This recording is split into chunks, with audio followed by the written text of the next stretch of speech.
राधे राधे मित्रों, आज की इस वीडियो में मैं बताने जा रही हूँ कि साल 2023 में गोगा नवमी कब है और इसे क्यों और कैसे मनाते हैं।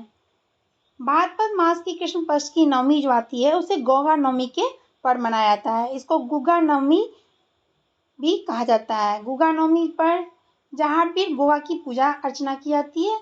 ऐसी मान्यता मित्रों, इस पूजा को करने से सांपों का भय नहीं रहता है। गोगा जी जो है सर्पदंश से आपके जीवन की रक्षा करते हैं। जहाड़वीर गोगा जी राजस्थान के लोक देवता माने जाते हैं। साथ ही सांपों का देवता मानकर उनकी पूजा की जाती है। श्रावणी पूर्णिमा से गोगा नवमी तक पूरे 9 दिन तक गोगा जी की पूजा अर्चना की जाती है। मित्रों, इस वर्ष गोगा नवमी जो है 8 सितंबर 2023 दिन शुक्रवार के दिन मनाई जाएगी। अलग अलग स्थान पर गोगा जी की पूजा की अलग अलग विधि से की जाती है। उनकी पूजा की 2 विधियां बहुत प्रचलित हैं, दोनों के बारे में मैं आपको बताने जा रही हूँ। प्रथम विधि के अनुसार मित्रों, गोगा नवमी के दिन प्रातःकाल शीघ्र उठकर दैनिक नित्य क्रियाओं से निवृत्त होकर गोगा जी के भोग के लिए खीर, मालपुए या गुलगुले, चूरमा इत्यादि बनाएं। घर की स्त्रियां जो है मिट्टी से घोड़े पर बैठे जहाड़पीर गोगा जी की मूर्ति बनाएं। यदि यह संभव नहीं हो तो पूजा के लिए बनी बनाई मूर्ति ले आएं। मूर्ति को पूजा स्थान पर रखें। वहां दीपक जलाकर मूर्ति पर जल और कच्चे दूध के छींटे मारे रोली चावल से मूर्ति पर तिलक करें। हवन की वेदी बनाकर उसमें हवन करें। फिर उसमें खीर और मालपुए का भोग अर्पित करें।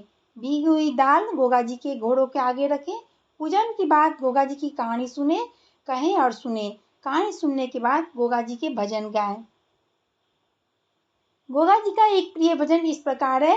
भादवे में गोगा नमी आगी रे, भगता में मस्ती छागी रे।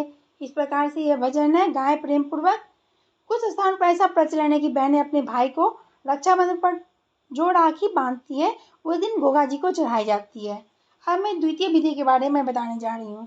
मित्रों, गोगा नवमी के दिन प्रातःकाल जल्दी उठकर स्नादि क्रियाओं से निवृत्त होकर गोगा जी के भोग के लिए मीठी मीठी रोटी बनाएं। रोटी थोड़ी मोटी बनाएं और रोटी के अलावा खीर बनाएं। यही वस्तुएं अपने परिवार के खाने के लिए भी बनाएं। रोटी पर घी बुरा रखें, साथ ही कटोरी में खीर रखें। फिर रसोई की दीवार पर गोगा जी का चित्र बनाएं। उसके सामने घी का दीपक जलाएं। एक लोटे में जल रखें और गोगा जी के चित्र पर जल से छींटे लगाएं। फिर उनका रोली चावल से तिलक करें। उसके बाद अपने माथे पर भी तिलक लगाएं। थाली में रोटी, घी बुरा और खीर की कटोरी रखकर भोग लगाएं।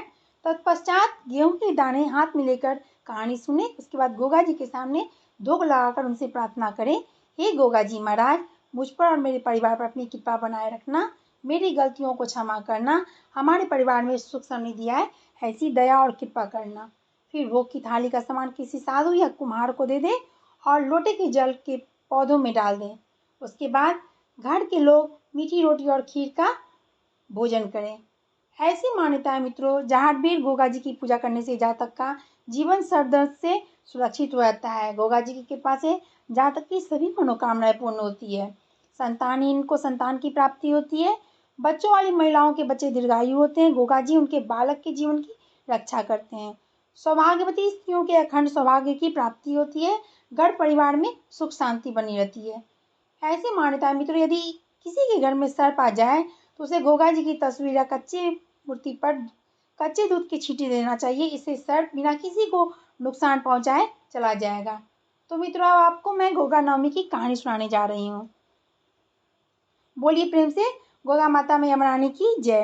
गोगा नवमी की यह कहानी बहुत ही प्रचलित है। लोक कथा के अनुसार जहाड़वीर गोगा जी के विवाह के लिए राजा मालव की पुत्री सूर्यल को पसंद किया, परंतु राजा मालव ने अपनी बेटी का विवाह गोगा जी से करने से मना कर दिया। यह बात जानकर गोगा जी को बहुत दुख हुआ। तब गोगा जी ने यह बात अपने गुरु बाबा गोरखनाथ को कह सुनाई। गोगा जी के बाबा गोरखनाथ के प्रिय शिष्य थे। उनके दुख के निवारण के लिए गुरु गोरखनाथ ने बासुकी नाग का आह्वान किया और उनसे कहा कि वो जाकर राजा मालव की पुत्री सूर्यल को डस ले। बासुकी ने वैसा ही किया।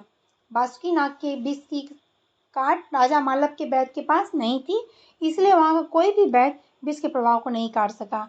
अपने पुत्री के जीवन पर संकट आया देखकर राजा मालव बहुत दुखी हुए। तब गुरु गोरखनाथ के कहे अनुसार बासुकी नाग एक साधु का वेश लेकर राजा मालव के पास पहुंचा और कहा, मैं तुम्हारी पुत्री का उपचार करके उनके प्राणों की रक्षा कर सकता हूँ, परंतु तुम्हें इसके बदले में मुझे एक वचन देना होगा। राजा मालव ने पूछा, आप मेरी पुत्री के जीवन की रक्षा के बदले में क्या चाहते हैं? आप जो मांगेंगे मैं आपको ना नहीं कहूँगा।